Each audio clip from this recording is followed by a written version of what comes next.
کہ یا رسول اللہ صلی اللہ علیہ وسلم مجھے بھی کوئی کنیت عطا کی جائے.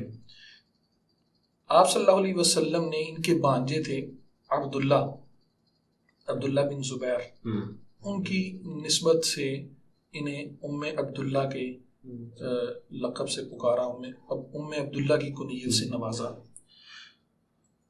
ان کا جو سلسلہ نسب ہے وہ والد کی طرف سے کچھ یوں ہے: عائشہ بنت ابی بکر بن قحافہ بن عثمان بن عامر بن عمر بن کعب بن سعد بن تمیم بن مرہ بن کعب. یہ تقریباً 8 پشتوں کے بعد نبی کریم صلی اللہ علیہ وسلم کے ساتھ جا کے ملتا ہے. اور والدہ کی طرف سے ان کا جو سلسلہ نسب ہے وہ ہے عائشہ بنت ام روحان. اصل میں ام روحان ان کی کنیت تھی، ان کی والدہ کا اصل نام زینب تھا، لیکن مشہور ام روحان کے نام سے نہیں. عائشہ بنت ام روحان بنت عامر بن اویمر بن عبد شمس بن عطاب بن ازینہ بن سبیب بن وہمان بن حارث بن غنم بن مالک بن کنانہ. تو یہاں پہ 11ویں پشت پہ جا کے نبی کریم صلی اللہ علیہ وسلم سے سلسلہ مل جاتا ہے. تو دونوں طرف سے یہ نبی کریم صلی اللہ علیہ وسلم کے خاندان قریش سے ہی ان کا تعلق تھا. ایک طرف سے جو ان کا سلسلہ نسب ہے وہ 8ویں پشت پہ جا کے ملتا ہے، اور دوسری طرف سے 11ویں پشت پہ جا کے نبی کریم صلی اللہ علیہ وسلم سے ان کا جو سلسلہ نسب ہے وہ ملتا ہے. نبوت کے 4تھے سال ان کی ولادت ہوئی مکہ مکرمہ کے اندر. بہت سی روایات ہیں ان کی ولادت کے متعلق بھی، بعض 5ویں سال کہتے ہیں، بعض 3رے سال کہتے ہیں، 6ٹھے سال کی روایت ہے. لیکن جس روایت کو جمہور نے لیا ہے وہ نبوت کے 4تھے سال کی روایت ہے. نبوت کے 4تھے سال مکہ مکرمہ کے اندر ہی پیدا ہوئیں، اور سیدنا ابو بکر صدیق رضی اللہ تعالیٰ عنہ اور ان کی زوجہ ام روحان اس وقت اسلام قبول کر چکی تھیں. تو ان کی پیدائش ہی مسلم گھرانے میں ہوئی، تو پیدا ہوتے ہی اسلام کے اندر اپنی آنکھیں کھولیں. محدثین نے، مفسرین نے ان کے حلیہ مبارک کو کچھ یوں بیان کیا ہے کہ خوش نما تھیں اور صاحب جمال تھیں. ان کا جو رنگ تھا وہ سفید تھا، سرخی مائل تھا. اچھا، جب یہ مطلب لڑک پن کی عمر میں، بچپن میں، یہ بہت زیادہ دبلی پتلی تھی. تو بعد میں پھر وقت کے ساتھ ساتھ پھر یہ تھوڑا فربا ہو گئیں، اور اسی طرح یہ عام طور پہ زرد رنگ کا جوڑا پہنا کرتی تھی. بعض روایت میں آتا ہے کہ سرخ جوڑا بھی پہنا کرتی تھی. سادگی کا یہ عالم تھا کہ ایک ہی جوڑا اسی کو بار بار پہنتی، وہ دھوتی اور اسی کو پہنتی. جب وہ خراب ہو جاتا، پہننے کے قابل نہ رہتا، تو پھر مطلب جوڑا تبدیل کرتی. سیدنا ابوبکر صدیق رضی اللہ تعالیٰ عنہ کی صاحبزادی ہیں، انہوں نے بھی ٹاٹ کا لباس پہنا، تو اللہ کو ایسا پسند آیا کہ سارے فرشتوں کو لباس پہنا دیا. تو پھر سادگی تو پھر گٹی کے اندر شامل تھی. تو یہ سرخ یا مطلب زعفران میں رنگا ہوا زرد رنگ کا جو وہ لباس ہے وہ پہنا کرتی تھی. مہندی بڑے شوق سے لگایا کرتی تھی. آپ صلی اللہ علیہ وسلم بھی ان کی مہندی کو دیکھ کے جو ہے وہ مسرت کا اظہار کیا کرتے تھے. تو یہ مہندی بڑے شوق سے لگاتی تھیں. بلکہ بعض روایات میں آتا ہے کہ آپ صلی اللہ علیہ وسلم کے وصال کے بعد بھی انہوں نے مہندی لگانا ترک نہیں کی، اس وجہ سے کہ محبوب کو یہ پسند تھی. تو آپ صلی اللہ علیہ وسلم کے یعنی اس کے بعد بھی یہ مہندی کا استعمال کرتی تھی. سر پہ یہ خوشبو استعمال کرتی تھی، زرد رنگ کی خوشبو. ایک دن انہوں نے خوشبو لگائی اور آپ صلی اللہ علیہ وسلم کے ساتھ سفر پہ روانہ ہوئی. تو نبی کریم صلی اللہ خوشبو بہہ کے نہ وہ چہرے پہ آ گئی. تو آپ صلی اللہ علیہ وسلم نے جب دیکھا تو فرمایا کہ عائشہ آج تم بڑی پیاری لگ رہی ہو. سبحان اللہ. یہ آپ صلی اللہ علیہ وسلم کا جو تھا ان کا محبت کا انداز تھا. بچپن ان کا سیدنا ابوبکر صدیق رضی اللہ تعالیٰ عنہ کی ہی تعلیم و تربیت میں گزرا. انہوں نے ہی ان کی تعلیم و تربیت کی. وہ ان کو تاریخ اور ادب کے علوم پڑھایا کرتے تھے. ان کو اس چیز کا بڑا شوق تھا. تو ان کو تاریخ اور علوم تو باقی بھی پڑھے، لیکن جن علوم پہ انہوں نے زور دیا وہ ادب اور تاریخ تھی. کھیل کود کا شوق تھا، لیکن بچپن سے ہی انتہائی ذہین تھی. عام طور پہ بچوں کو باتیں یاد نہیں رہتی. ان کے سامنے جو ایک دفعہ بات ذکر کر دی جاتی اس کو بھولتی نہیں تھی. یہی وجہ تھی کہ بچپن کی روایات کو ہی بلا جھجک نقل کر دیتی تھی. صحیح. تو وہ ویسے بھی ماں ہے تو اچھا آپ صاحب مجھے یہ بتائیں کہ سیدہ عائشہ صدیقہ بنت صدیق رضی اللہ تعالیٰ عنہ، ان کا نکاح پہ جو ہے وہ بڑے انگلیاں بھی اٹھائی جاتی ہیں، اس کے متعلق ذرا تفصیل سے ہمیں آگاہ کریں کہ سیدہ کا نکاح کس عمر میں ہوا تھا اور اس وقت سینیریو کیا تھا؟ اس وقت اس متعلق بہت سے قول ہیں، صحیح 6 سال سے لے کے 17 سال تک کے اقوال ہیں. بعض نے 6 سال کہا، بعض نے 7 سال کہا، بعض نے 9 سال کہا، بعض نے 10 سال کہا، بعض نے 12 کہا، 13 کہا، 15 کہا، 17 کہا. یہ مطلب ان کی نکاح کی عمریں مختلف بیان کی گئی ہیں. لیکن جس قول کو جمہور نے لیا ہے اور جس کو سیدہ خود بھی بیان کرتی ہیں، وہ قول یہ ہے کہ ان کی 7 سال کی عمر میں ان کا نکاح ہوا، 6 سال ان کی مکمل ہو چکی تھی اور 7واں سال تھا، اور 10 سال کی عمر میں یہ ان کی رخصتی ہوئی. اچھا، سیدہ جو تھیں یہ بچپن میں ہی بہت زیادہ زیرک، ذہین، سمجھدار تھیں. وہ کچھ بچے ہوتے ہیں جو اپنی عادات اور خصلتوں کی وجہ سے نمایاں ہوتے ہیں ایسے ہی. تو سیدہ بھی اپنی عادات اور خصلتوں کی وجہ سے نمایاں تھیں. محدثین نے، مفسرین نے یہ بھی لکھا ہے کہ بعض روایات سے یہ ثابت ہوتا ہے کہ جب سیدہ کی رخصتی ہوئی اس وقت سیدہ بالغہ ہو چکی تھی. اچھا، تو یعنی ایسا نہیں ہے کہ بچپن کے اندر ہی رخصتی کر دی گئی، نکاح ہو گیا لیکن پھر ان کے بالغ ہونے کا انتظار کیا گیا. جب یہ بالغ ہوئی پھر ان کی رخصتی کی گئی. اچھا، اس نکاح کا نبی کریم صلی اللہ علیہ وسلم کو اللہ کی طرف سے بار بار بشارت دی گئی. حضرت جبرائیل علیہ السلام ایک زرد رنگ کے کپڑے میں اور بعض روایات کے اندر ایک سبز رنگ کے کپڑے میں آپ صلی اللہ علیہ وسلم کے پاس ان کو لے کے آئے. ایک بعض میں آتا ہے کہ تصویر لے کے آئے. تو جب آپ صلی اللہ علیہ وسلم نے پوچھا کہ جبرائیل یہ کیا ہے، تو حضرت جبرائیل نے فرمایا کہ یہ آپ کی دنیا اور آخرت کے اندر زوجہ ہے. اللہ اللہ اللہ. تو آپ صلی اللہ علیہ وسلم فرماتے ہیں کہ جب میں نے وہ کپڑا اٹھایا تو نیچے عائشہ تھی. آپ صلی اللہ علیہ وسلم کو خواب کے اندر 3 دن تک بشارت دی گئی. آپ صلی اللہ علیہ وسلم فرماتے ہیں کہ جب میں بیدار ہوتا تو میں یہ کہتا کہ یہ اگر اللہ کی طرف سے ہے تو یقیناً جو ہے وہ عائشہ جو ہیں وہ میرے نکاح میں آئیں گی. اور باقاعدہ نکاح سے پہلے حضرت جبرائیل علیہ السلام آئے اور آ کے پیغام سنایا. اور پیغام کیا سنایا کہ اللہ نے آپ کا اور عائشہ کا نکاح کر دیا ہے. اللہ اللہ اللہ. یہ نہیں کہا کہ آپ عائشہ سے نکاح کر لیں. جو روایات کے الفاظ ہیں وہ یہ ہیں کہ اللہ نے آپ کا اور عائشہ کا نکاح کر دیا ہے. آپ صلی اللہ علیہ وسلم نے اس پہ بڑی مسرت کا اظہار کیا. جب سیدہ خدیجہ رضی اللہ تعالیٰ عنہ ان کا وصال ہوا نا، نبوت کے 4تھے سال ہی ان کا وصال ہوا تھا، تو آپ صلی اللہ علیہ وسلم بہت زیادہ غمگین رہنے لگے، پریشان رہنے لگے. تو حضرت عثمان بن مظعون رضی اللہ تعالیٰ عنہ کی زوجہ خویلد بنت حکیم وہ آپ صلی اللہ علیہ وسلم کے پاس آئیں اور عرض کی کہ یا رسول اللہ صلی اللہ علیہ وسلم، آپ کو نکاح کی ضرورت ہے، بچوں کے لیے ماں کی ضرورت ہے، اگر آپ مناسب سمجھیں تو آپ نکاح کر لیں. تو آپ صلی اللہ علیہ وسلم نے فرمایا کس سے کروں؟ کہا جس سے آپ چاہیں. اگر آپ چاہیں تو کنواری عورت سے تو وہ بھی ہے، اور اگر آپ چاہیں کسی متعلقہ سے یا کسی بیوہ سے تو وہ بھی ہے. تو آپ صلی اللہ علیہ وسلم نے فرمایا دونوں کا بتاؤ.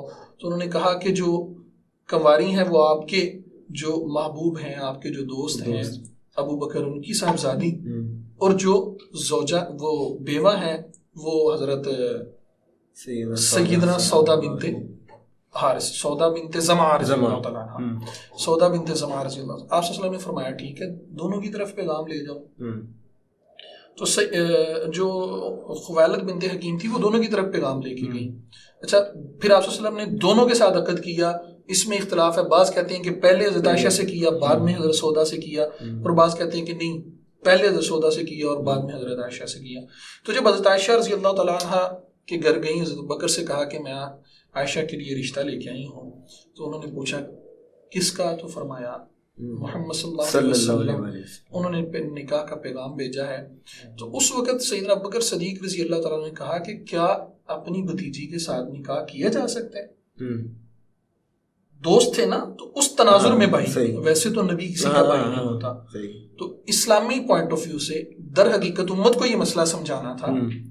تو وہ پھر آئیں پہ ذکر کیا. آپ صلی اللہ علیہ وسلم نے کہا کہ اسے کہو کہ ابو بکر سے کہو کہ نکاح ہو سکتا ہے، میرا حقیقی بھائی نہیں ہے.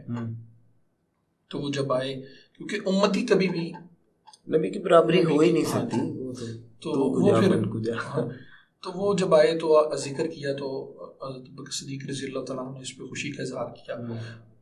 آپ صلی اللہ علیہ وسلم کے ساتھ نکاح ہو گیا. 500 درہم جو ہے وہ ان کا حق مہر جو ہے وہ متعین ہوا تھا. تو رخصتی جو ہوئی تھی وہ تقریباً ہجرت کے بعد، ہجرت کے پہلے سال ہی ہو گئی تھی. تو اس میں بھی آتا ہے کہ سیدنا ابو بکر صدیق رضی اللہ تعالیٰ عنہ ان کے سیدہ کے بالغ ہونے کے بعد خود آپ صلی اللہ علیہ وسلم کی بارگاہ میں آئے اور عرض کی کہ یا رسول اللہ علیہ وسلم آپ اپنی زوجہ کو اپنے گھر لے آئیں، اب رخصت کروا لیں. تو آپ صلی اللہ علیہ وسلم نے فرمایا کہ میرے پاس ابھی مہر کی رقم ادا کرنے کے پیسے نہیں ہیں، انتظام نہیں ہے. تو سیدنا ابو بکر صدیق رضی اللہ تعالیٰ عنہ نے آپ صلی اللہ علیہ وسلم کو کچھ اوقیہ جو تھی وہ ہدیہ میں دی. تو آپ صلی اللہ علیہ وسلم نے وہ پھر سیدہ عائشہ صدیقہ رضی اللہ تعالیٰ عنہ کا جو مہر ہے وہ ادا کیا. صحیح. محبت تو سرکار کی سیدہ سے اس کی تو مثال ہی کوئی نہیں نا سے. اچھا اب میں آپ سے ایک ایسا سوال پوچھنے لگا ہوں کہ جس کے متعلق مجھے لگتا ہے کہ ہم دونوں اگر قیامت کی صبح تک بھی بیٹھے رہیں گے تو اس کا مکمل جواب تو کبھی نہیں مل سکتا کہ لیکن کیونکہ وہ اکثر ہم بات کرتے ہیں کہ نیت حصہ ڈالنے کا اور نام آ جائے بس خدام میں. تو آپ مجھے بتائیں کہ ایک ایسی پیاری ماں کہ جس کی پاکیزگی کی گواہی قرآن کی آیتوں میں ہو، ٹھیک ہے، ان کے بے شک وہی بات ہے کہ فضائل و مناقب کی تو کوئی انتہا نہیں ہوگی. تو حصہ ڈالنے کی غرض سے آپ سیدہ عائشہ صدیقہ بنت صدیق رضی اللہ تعالیٰ عنہ کی بارگاہ میں کچھ فضائل و مناقب جو ہیں وہ پیش فرمائیں. ان کے فضائل و مناقب کی اگر بات کی جائے عثمان بھائی تو وہی بات ہے کہ ہماری مثال تو بس وہ اس چڑیا کی سی ہے جو حضرت ابراہیم علیہ السلام کو نمرود نے جس آگ میں پھینکا تھا تو وہ پانی بجھانے کے پانی کا ایک قطرہ لیے تو کسی نے کہا کہ کیا تمہاری اس چونچ کے قطرے سے آگ ہی بجھے گی؟ اس نے کہا مجھے بھی پتہ نہیں بجھے گی، لیکن میں تو حصہ ڈالوں گا، قیامت والے دن جب اللہ پکاریں گے تو میرا بھی ان میں نہ ہوگا. تو ہم بھی عثمان بھائی حصہ ہی ڈال رہے ہیں، بس باقی سیدہ کے فضائل و مناقب وہ بیان کرنا وہ ہمارے بس کی بات نہیں ہے. آپ صلی اللہ علیہ وسلم کا ارشاد مبارک ہے، آپ صلی اللہ علیہ وسلم خود فرماتے ہیں کہ عائشہ کو تمام عورتوں پر ایسے ہی فضیلت حاصل ہے جیسے کہ سرید کو باقی کھانوں پر. صحیح. اچھا محدثین نے اس حدیث کے ضمن میں اس کی لکھا ہے کہ اس وقت عرب کے اندر جو سب سے ایک مشہور اور اچھا کھانا تھا نا وہ سرید تھا. سرید مطلب وہ شوربے کے اندر روٹی کو بھگونا اور اس کے اوپر گیشی اور گوشت کے ٹکڑے ڈال کے نا، مطلب وہ ایک بڑا لذیذ کھانا ہوتا ہے. اگر آپ کو کبھی اتفاق ہوا ہو تو میں کھایا ہے، خاص طور پہ جب آپ جاتے ہیں نا جنوبی پنجاب کی طرف یا کے پی کے ڈیرہ غازی خان، ڈیرہ اسماعیل خان کی طرف، تو اس علاقے میں آج بھی یہ کھانا بڑا پسند کیا جاتا ہے، بلکہ عرب کے اندر بھی اس کو آج بھی پسند کیا جاتا ہے.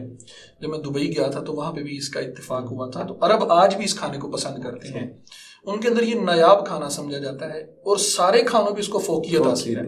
تو آپ صلی اللہ علیہ وسلم نے فرمایا کہ عائشہ کو ایسے ہی تمام عورتوں پہ فوقیت حاصل ہے جیسے سرید کو باقی کھانوں پہ. حضرت عائشہ رضی اللہ تعالیٰ عنہ خود فرماتی ہیں کہ مجھے 10 باتوں میں باقی ازواج مطہرات پہ جو ہے وہ امتیاز حاصل ہے. 10 باتوں میں مجھے باقی ازواج مطہرات پہ امتیاز حاصل ہے. پہلی بات وہ جو آپ نے کہی، اس کو میں آگے جا کے ذکر کرنا چاہ رہا تھا لیکن چلیں اس حدیث کے ضمن میں ہی ذکر کر دیتا ہوں.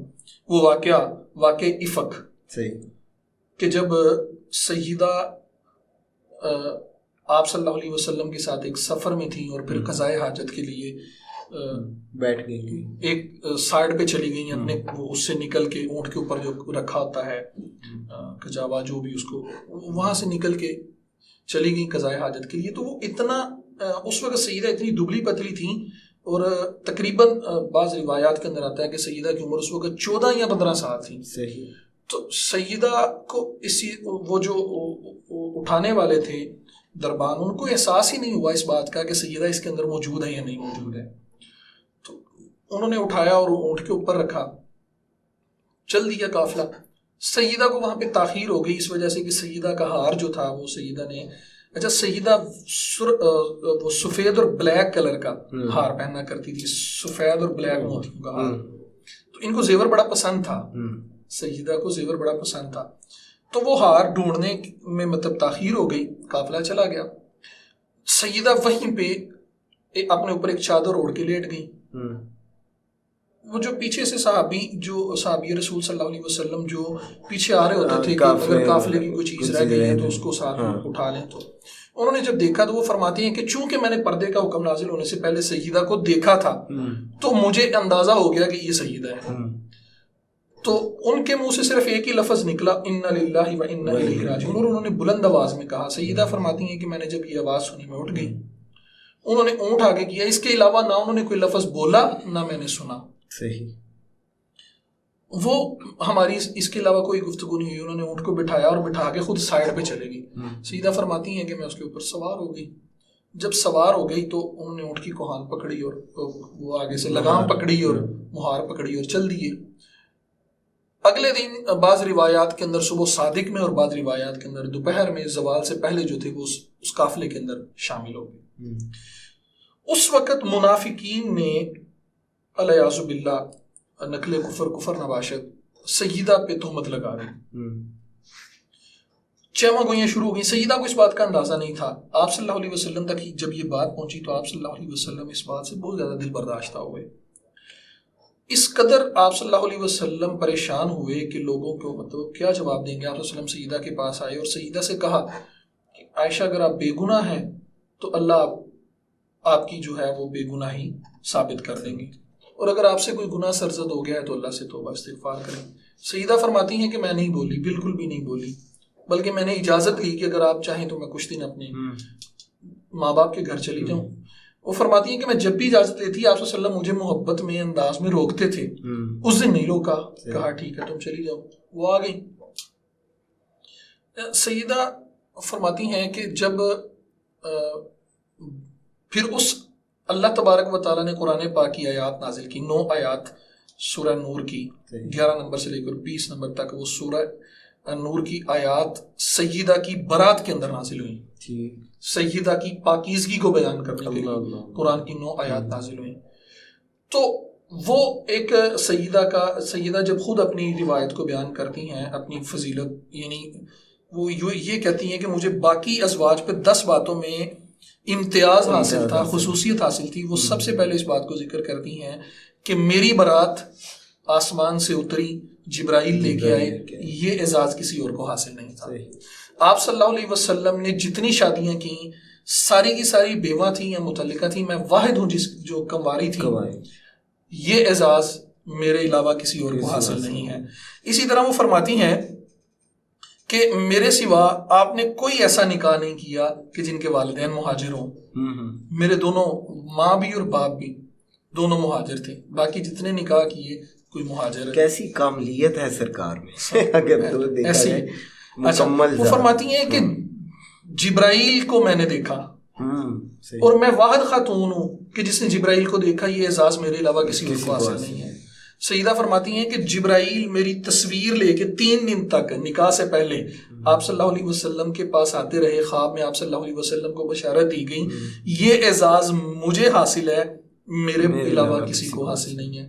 فرماتی ہیں کہ آپ صلی اللہ علیہ وسلم میرے پاس ہوتے، میری باری میں میرے مطلب گھر میں ہوتے تو آپ صلی اللہ علیہ وسلم پہ وحی نازل ہو جاتی، کسی اور کے گھر میں، کسی اور زوجہ کے گھر میں ہوتے تو وحی نہیں آتی تھی۔ یہ اعزاز بھی سیدہ کا ہے، باقی کسی اور کو حاصل نہیں ہے۔ اسی طرح فرماتی ہیں کہ نبی کریم صلی اللہ علیہ وسلم کا جب وصال ہوا تو سیدہ فرماتی ہیں کہ آپ صلی اللہ علیہ وسلم کا سر مبارک میری گود میں تھا، میری رانوں پہ تھا۔ وہ فرماتی ہیں کہ یہ اعزاز بھی مجھے حاصل ہے۔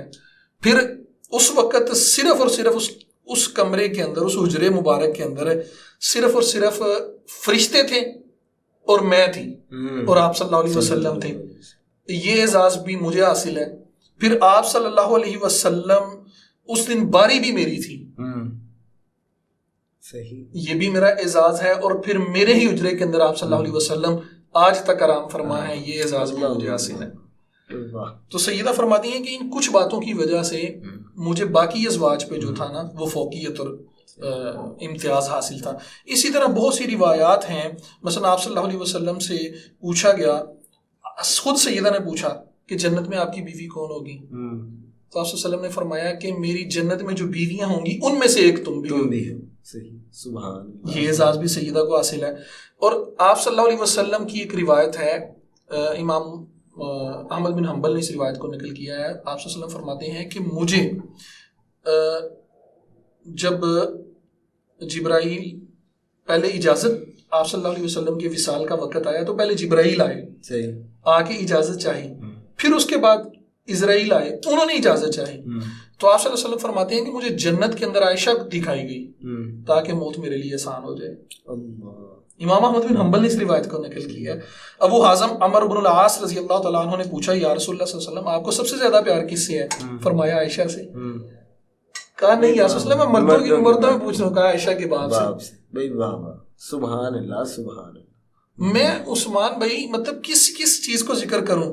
آپ صلی اللہ علیہ وسلم نے فرمایا، خود آپ صلی اللہ علیہ وسلم کا ارشاد ہے کہ عائشہ کی ناراضگی اور اس کی رضا میرے سے چھپی نہیں ہے.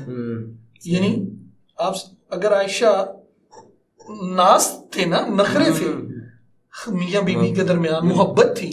اچھا یہاں سے ایک بات ضمن میں آگے میاں بیوی سے متعلق میں مطلب بات کرتا چلوں. آج کل ہمارے معاشرے کے اندر اس چیز کی بہت زیادہ خامی ہے. جی کیسے؟ ہمارے معاشرے کے اندر آپ جب بھی دیکھیں بیوی جو ہے وہ کبھی ساس کی شکایت کر رہی ہے، کبھی سسر کی شکایت کر رہی ہے، کبھی خامند کی شکایت کر رہی ہے، کبھی اس کے کپڑے پورے نہیں ہیں اس کی شکایت کر رہی ہے. یعنی اس کی شکایتیں ہی ہیں. اور خامند کو دیکھ لیں تو اس کو بھی بیوی سے شکایتیں ہیں. آپ صلی اللہ علیہ وسلم کے پاس ایک عورت آئی اور انہوں نے کہا در حقیقت ہمیں آپ صلی اللہ علیہ وسلم کی زندگی کو پڑھنا چاہیے. آپ کو اندازہ ہوگا کہ یہ کتنا خوبصورت رشتہ ہے. سیدہ آپ صلی اللہ علیہ وسلم کے پاس ایک صحابیہ آئیں اور کہا یا رسول اللہ میری شادی ہونے والی ہے تو میرے خامند کے میرے اوپر کیا حقوق ہیں؟ تو آپ صلی اللہ علیہ وسلم نے فرمایا کہ آپ کے خامند کو پھوڑے نکل آئیں اور ان پھوڑوں کے اندر پیپ پڑ جائے اور آپ زبان سے چاٹ کے اس پیپ کو، اس زخم کو صاف کریں تو آپ اپنے خامند کا حق ادا نہیں کر سکتی. یہ خامند کے متعلق. اور پھر آگے بیوی کے متعلق لائف کو بیلنس بھی تو کرنا تھا نا. آپ صلی اللہ علیہ وسلم نے لائف کو بیلنس کرنے کے لیے خود آپ صلی اللہ علیہ وسلم کی جو زندگی ہے وہ در حقیقت عثمان بھائی ہمیں اگر ہم آپ صلی اللہ علیہ وسلم کی زندگی ہمارے لیے اسوہ حسنہ ہے، اگر ہم اس کو اپنا لینا تو ہماری زندگیوں کی 1000% پریشانیاں ختم ہو جائیں. 1000% بالکل ایسے. تو زندگی جو ہے یہ حسن اخلاق سے چلتی ہے، میٹھے بول سے چلتی ہے. اگر آج ہم اپنے اندر یہ چیزیں شامل کر لیں تو ہماری لڑائیاں ہی ختم ہو جائیں. بے شک. آپ صلی اللہ علیہ وسلم سیدہ کو لقمے بنا کے اپنے ہاتھوں سے کھلایا کرتے تھے. جب آپ صلی اللہ علیہ وسلم کی نکاح کے بعد جب سیدہ کی رخصتی ہوئی اور آپ کے گھر میں آئیں تو سیدہ کو بھی کام کاج کا نہیں پتا تھا. آپ صلی اللہ علیہ وسلم خود اپنے دستے مبارک سے آٹا گوندھ کے سیدہ کو دیا کرتے تھے. آٹا گوندھ کے سیدہ کو دیا کرتے تھے. اچھا عرب کے اندر جو تھے نا گوشت کے بڑے بڑے ٹکڑے ہوتے ہیں، آج بھی ایسے ہی ہے. عربی روایات ہیں وہ گوشت مطلب بڑے بڑے ٹکڑوں میں بناتے ہیں. سیدہ سے کھایا نہیں جاتا، وہ جتنا کھاتی ہیں بقایا چھوڑ دیتی ہیں. آپ صلی اللہ علیہ وسلم سیدہ کا جو چھوڑا ہوا گوشت تھا اس کو تناول فرماتے اور اس جگہ سے تناول فرماتے جس جگہ سے سیدہ نے تناول فرمایا. سیدہ گلاس میں پانی پی کے رکھ دیتی تو آپ صلی اللہ علیہ وسلم اس جگہ سے پانی پیتے جس جگہ پہ سیدہ کے ہونٹ لگے ہوئے ہیں. اور آپ صلی اللہ علیہ وسلم خود کہتے، محبت کا اظہار کرتے سیدہ سے کہتے کہ مجھے آپ سے ایک الفت جو ہے، آپ سے محبت ہے وہ باقیوں کی نسبت زیادہ ہے. اور اس بات کا ساری ہی ازواج کو علم تھا. اچھا مزے کا ایک واقعہ عثمان بھائی یاد آیا مجھے. ایک دفعہ نا سیدہ خود فرماتی ہیں کہ جب میں مطلب ابھی گڑیوں کے ساتھ کھیلتی تھی، جب میری رخصتی ہو گئی تو میں وہ گڑیاں اٹھا کے آپ صلی اللہ علیہ وسلم کے گھر لے آئی. تو آپ صلی اللہ علیہ وسلم جب گھر میں تشریف لاتے تو میں ان کو چھپا دیتی اور جو میرے ساتھ میری سہیلیاں کھیلنے آئی ہوتی میں ان کو بھی کہہ دیتی کہ اب آپ چلی جائیں یا آپ دوسرے حجرے میں چلی جائیں، اپنے گھر چلی جائیں، چھپ جائیں. آپ صلی اللہ علیہ وسلم جب گھر سے جانے لگتے تو مجھے خود فرماتے، اجازت دیتے کہ عائشہ اب تم کھیل لو. بھائی واہ، سبحان اللہ سبحان. عائشہ اب تم کھیل لو. وہ فرماتی ہیں کہ ایک دن میں نا ایسے ہی کھیل رہی تھی، اچانک آپ صلی اللہ علیہ وسلم آئے، تھوڑی جلدی میں تھے لیکن آپ صلی اللہ علیہ وسلم خوش بہت زیادہ تھے، مسکرا رہے تھے. تو جانے لگے تو میں، سیدہ فرماتی ہیں کہ دروازے کے آگے دونوں ہاتھ دروازے کے آگے ایسے رکھ کے کھڑی ہو گئی، دونوں ہاتھ دروازے کے آگے ایسے راستہ روک لیا. کہا یا رسول اللہ آج تو میں آپ کو نہیں جانے دوں گی. آپ صلی اللہ علیہ وسلم کے ہاتھ میں کچھ سامان تھا، فرمانے لگے کہ یہ میں نے کسی کو دینا ہے، میں دے کے واپس آ جاتا ہوں. کہا نہیں، اب یہ میاں بیوی کے ناز ہیں. بالکل ایسے آپ صلی اللہ علیہ وسلم سیدہ کے ناز اٹھا رہے ہیں. یہ میاں بیوی کے درمیان محبت کا ایک انداز ہے جو ہمیں اپنانا چاہیے، جس چیز کو میں یہاں پہ ذکر کر رہا ہوں. کھڑی ہو گئی، کہا آج تو میں نہیں جانے دوں گی، آج آپ بڑا خوش نظر آ رہے ہیں. آپ صلی اللہ علیہ وسلم نے فرمایا اچھا. اب دیکھیں سیدہ کی دلجوئی کیا کی، اچھا سید عائشہ میں نہیں جاتا، بتاؤ کیا بات ہے. فرمایا میرے باپ نے کہا تھا کہ جس دن آپ صلی اللہ علیہ وسلم بہت خوش ہو نا، میری اور اپنی بخشش کی دعا کروا لینا. سیدہ فرماتی ہیں کہ نبی کریم صلی اللہ علیہ وسلم نے ہاتھ اٹھائے اور میری اور ابو بکر کی بخشش کی دعا کرنی شروع کر دی. سیدہ فرماتی ہیں میں زاروں کی تار رونے لگی کہ میرے دوپٹے کا پلو جو ہے وہ گیلا ہو گیا. سیدہ اکثر جو کالے رنگ کا دوپٹہ لیتی تھی، تو وہ فرماتی ہیں کہ میرے دوپٹے کا جو پلو ہے نا وہ گیلا ہو گیا، آنسوؤں سے تر ہو گیا. آپ صلی اللہ علیہ وسلم نے فرمایا کہ عائشہ کیوں رو رہی ہو؟ اچھا یہاں پہ ہمارے لیے حوصلہ افزا بات ہے. فرمایا عائشہ کیوں رو رہی ہو؟ کہا یا رسول اللہ آپ میرے لیے دعا کر رہے ہیں مجھے اس لیے. آپ صلی اللہ علیہ وسلم نے فرمایا یہ دعا تو میں ہر روز اپنے ہر امتی کے لیے کرتا ہوں. اللہ اللہ اللہ، سبحان اللہ سبحان اللہ. ہمارے لیے بھی حوصلہ افزا. اصل جو سمجھانے والی بات ہے نا یہاں پہ وہ یہ میاں بیوی کے حقوق اور ان کے درمیان جو محبت اور الفت ہے، ہمیں اس چیز کو نہیں چھوڑنا چاہیے عثمان بھائی. ہمیں اگر صرف اور صرف ہم نبی کریم صلی اللہ علیہ وسلم کی زندگی کو اپنا لیں، اللہ کی قسم کھا کے یہ بات کہہ رہا ہوں، ہمارے گھروں کے 100% مسائل جو ہیں 100% مسائل ختم ہو جائیں. ہمارے گھروں میں سکون آ جائے. ماں باپ کے حقوق اپنی جگہ پہ، قرآن پاک نے ماں باپ کے حقوق کے لیے چند آیات نازل کی، بہن بھائیوں کے حقوق کے لیے چند آیات نازل کی. قرآن میاں بیوی کے حقوق پہ بھرا پڑا ہے، بے شمار پوری صورتیں نازل ہوئی میاں بیوی کے حقوق کے لیے. اور اتنا نازک رشتہ ہے، اتنا نازک رشتہ ہے. ماں ہے نا، ماں باپ، ماں اور بیٹے کا رشتہ. بیٹا نالائق نکل آئے، نافرمان نکل آئے، جو مرضی ہو جائے، وہ بیٹا ہی رہنا ہے جی. ایسے وہ رشتہ نہیں ٹوٹے گا.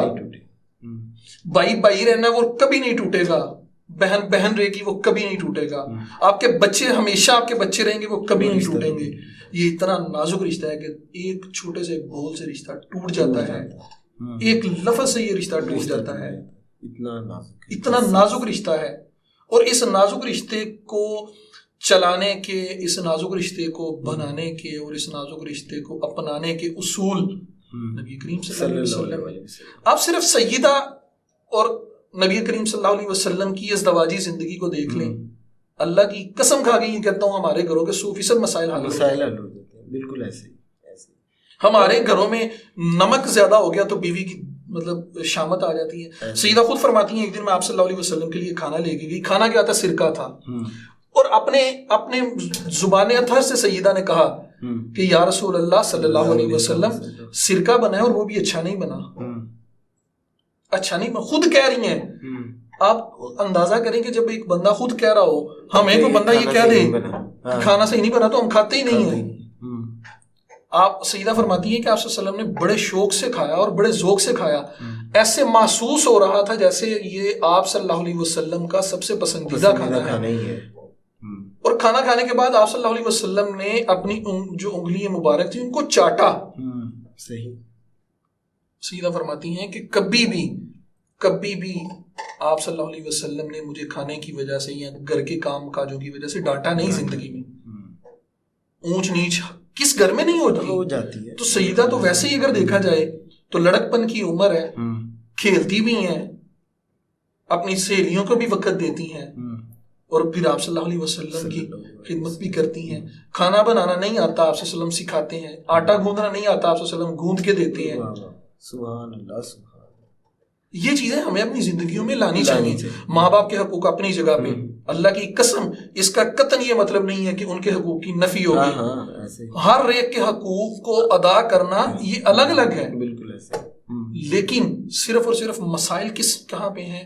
زیادہ تر وہ میاں بیوی کے حقوق میں ہیں. بالکل ایسے. اور وہ اس کی وجہ کیا ہے کہ ہم ایک دوسرے کے حقوق سے آگاہ نہیں ایسے. اچھا آپ صاحب، جیسے میں نے پہلے کہا تھا کہ یہ سوال تو کبھی ختم ہی نہیں ہو سکتا، تو کیونکہ وقت مختصر ہوتا ہے ہمارے پاس. آپ مجھے یہ بتائیں کہ سیدہ عائشہ صدیقہ سلام اللہ علیہا کا وصال پاک کہاں پہ ہوا تھا، اور اس کے متعلق سوشل میڈیا پہ بڑا طوفان بدتمیزی بھی اٹھایا جاتا ہے. تو آپ مجھے بتائیں کہ سیدہ کہاں آرام فرمائے اور ان کا وصال کیسے ہوا؟ عثمان بھائی، سیدہ کا وصال جو تھا وہ تبھی موت سے ہوا تھا. بیمار ہوئی سیدہ، اور بیمار ہونے کے بعد 58 ہجری کے اندر حضرت امیر معاویہ رضی اللہ تعالیٰ عنہ، ان کا جو تھا وہ دور کا آخری حصہ تھا. انہوں نے تقریباً 20 سال حکومت کی ہے، تو 17واں یا 18واں سال تھا. شمسی مہینے کے حساب سے سیدہ کی عمر 64 سال اور قمری مہینے کے حساب سے 67 سال جمہور نے ذکر کی ہے.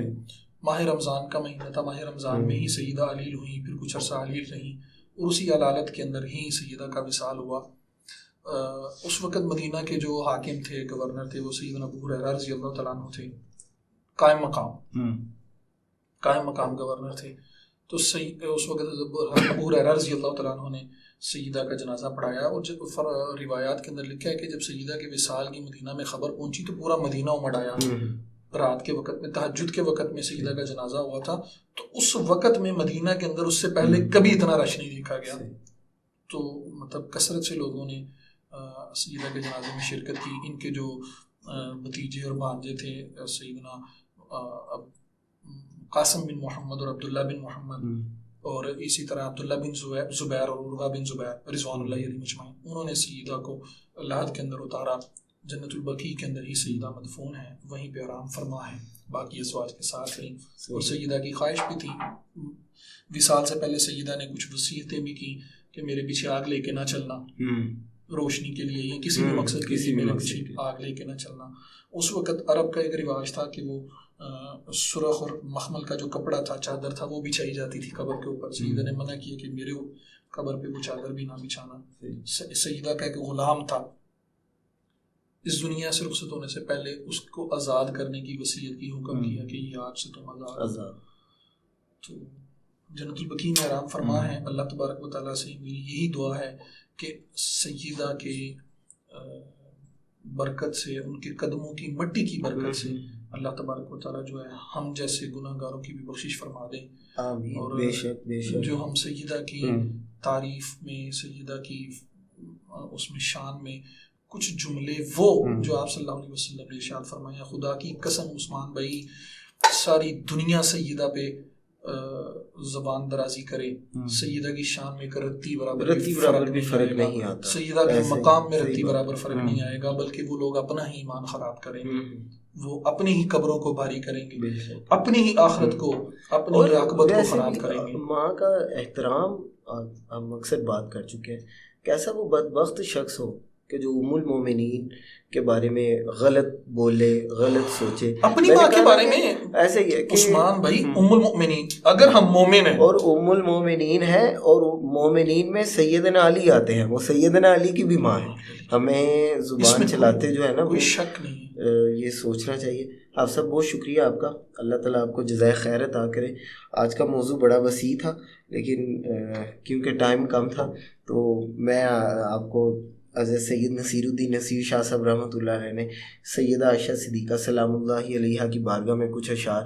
آپ کا پروگرام اور مختصراً وہ ایک حسین امتزاج بن جائے گا. حضرت فرماتے ہیں کہ مرحبا اے جلوائے زیبائے بام عائشہ، اللہ ہے ہلال آمنہ ماہ تمام عائشہ، دختر صدیق اکبر زوجہ شاہ امم، ہے دگنا اوج کا حامل مقام عائشہ. بے شک اس میں کوئی شک نہیں. ثلث دین ان کے توسط سے ہوا حاصل ہمیں، تا ابد جاری رہے گا فیض عام عائشہ. تو چھوٹا اور تیری محدود سوچ، یہ کچھ لوگوں کے لیے کہ تو چھوٹا اور تیری محدود سوچ، پوچھ امت کے بزرگوں سے مقام عائشہ، کوئی اوچھا وار مت کر عائشہ کی ذات پر، کوئی اوچھا وار مت کر عائشہ کی ذات پر، ورنہ قدرت تجھ سے لے گی انتقام عائشہ۔ اللہ، اس میں کوئی شک نہیں ہے کہ قدرت جس سے انتقام لے، اس میں کوئی شک ہی نہیں ہے۔ آگے وہ کہتے ہیں کہ تو اگر ماں کا رہا گستاخ توبہ کر ابھی، تو اگر ماں کا رہا گستاخ توبہ کر ابھی، ہے کھلا تیرے لیے دارالسلام عائشہ۔ بے شک عائشہ کے اس شرف کو بھی ملحوظ رکھ، اپنے منہ سے مصطفیٰ لیتے تھے نام عائشہ۔ یا عائشہ، یا عائشہ کہہ کے پکارا روایات کے بالکل ایسے۔